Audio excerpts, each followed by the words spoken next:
Undisputed 4, or as we call it, Boyka Undisputed, is the number 4 in this series, which started as a different movie with Ving Rhames and Wesley Snipes, directed and written by Walter Hill. It was a prison movie. It was about proper boxing. I was involved in this one, and then I was involved in the number 2 and number 3, and obviously I love this project, and that's why I wanted to do number 4. What we wanted to do was, kind of bring a new twist to the Boyka character and to the story. And that was one of the elements of the script that was just so amazing, because you still have this Boyka character that all us fans love, but this story is layered with a story about redemption and forgiveness, and Boyka goes into his character to a much deeper and darker place than he has ever gone before. And where we find him in this film, he's more religious than ever, I would say. And he's a very complex character, actually, which I really enjoy about him. He's a religious guy, but he's got this fury within him, this darkness inside of him, which probably he can tap into that as a fighter. And that's one of the reasons why he's, one of the best fighters on the planet, because he's got this thing within him that's quite dark, and he can channel that in the ring. But I think in his personal life, this is something that has brought him no end of trouble. This is the reason why he's in prison in Undisputed 2.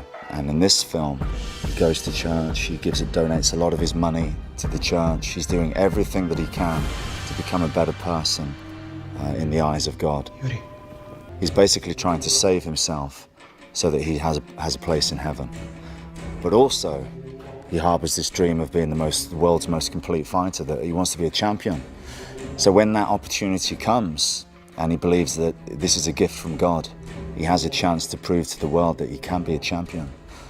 And he harnesses this darkness within him. It actually gets him in trouble again. At the end of Undisputed 3, Boyka, finally got his chance at freedom. He escaped with his life intact and was going to pursue his dream. And that's kind of where we pick up Undisputed 4, where we see Boyka finally going to the big leagues, as we say. We follow his manager, and who finally gets him the fight of a lifetime, where tournament scouts are going to be coming to see his fight and to analyze his abilities and see whether or not he's worth taking up to the European Divisional Championships. And there, Boyka gets in the ring, and he gives it everything he's got. But an unfortunate accident in the ring causes the death of the fighter across from him. And this sends Boyka spiraling down emotionally, looking for peace and comfort in his own mind. And the guilt of having killed somebody leads him on a mission to find the fighter's wife. I think what makes Undisputed 4 different than the other two is that the story is a little bit more wide open. You're not confined into a prison, into a cell.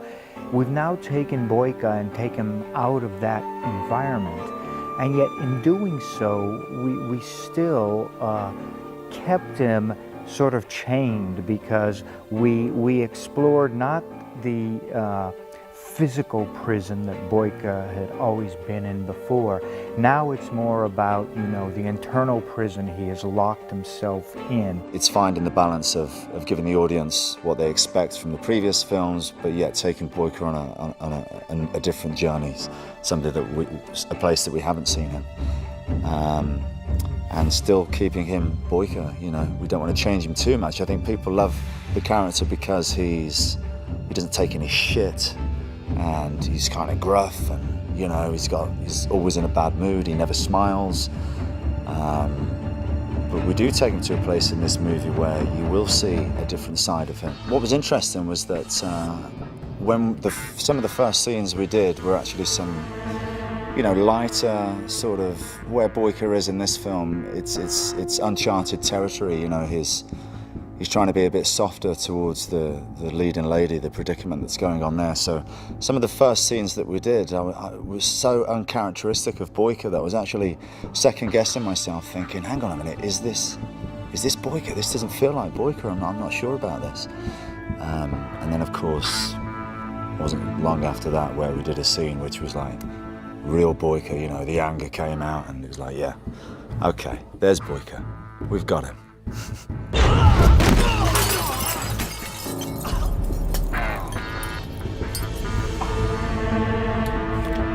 No, wait. Thought I told you to leave this town. Now don't give a shit what you said. How did I come up with the accent for boyka? It's a bit of a funny story, I guess.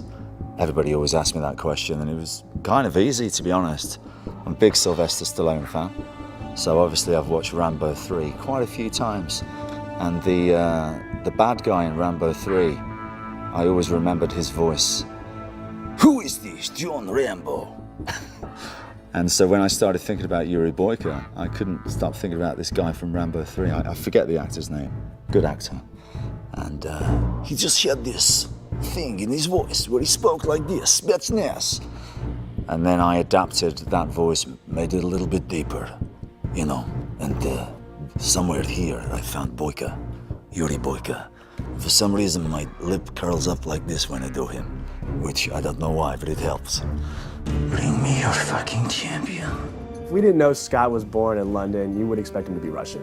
I mean, he is a guy who can play a lot of different roles, but he's really channeled Boyka over the years and grew into this character. He brings in a personality and determination and the effort that I haven't seen with any other actor. These action set pieces that we have in the movie are brutal. So a guy who spends tirelessly in the gym 24/7 training, and when he gets on set, I mean, he puts everything on the line. That's why our sequences look so unbelievable, because they're real. You know, the sweat that you see, the blood that you see, I mean, a lot of that is just Scott putting everything into every shot that he has. The action sequences excite me the most to shoot, but it's not an excitement of, oh, I can't wait to do that. I actually dread the action sequences because I know how much pressure I put on myself to not only done what I've done before, but to raise the bar. And when you've done things that people consider to be, I guess, you know, pretty high up there, raising the bar is not easy. You just got to get it into your head so that when they say action, you're not thinking, what's the next move? You're not thinking, it's happening. Because, you know, you do it so quickly that you can't actually think about it. It just has to be a reactive thing. So repetition, you just go over the fights again and again and again until it's natural, and that's martial arts. I've been a big fan of the Undisputed movies since I saw Undisputed 2. So what attracted me was Undisputed 2 and 3. I mean, I love those movies. And actually my dream project was to one day make a movie like Undisputed. It's easy to work with Scott Adkins, I mean, especially for the fights. You need to find something in the story that makes each fight unique. For example, the fight with Victor, the husband that Boyka accidentally kills.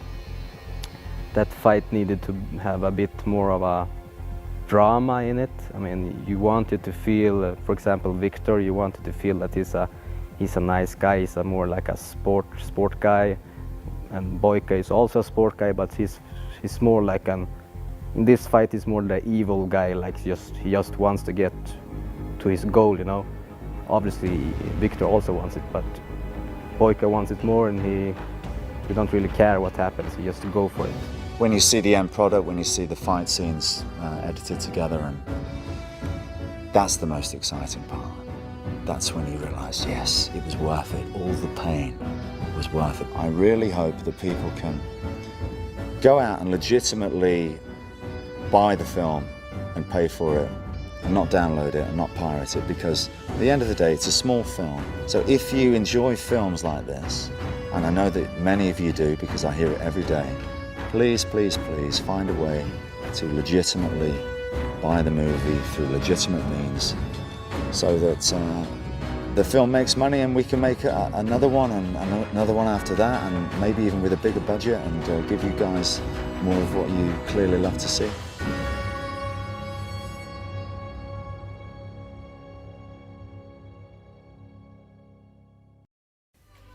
Hey, it's Lisa here with more action trivia. The incredibly popular Undisputed franchise started in 2002 and has 3 sequels. Now, star Scott Adkins has been vocal on the subject of how the piracy of Undisputed 4 affected the prospect of there being a 5th film. Now, remember to stay up to date by clicking here below to subscribe or on the side for more great content.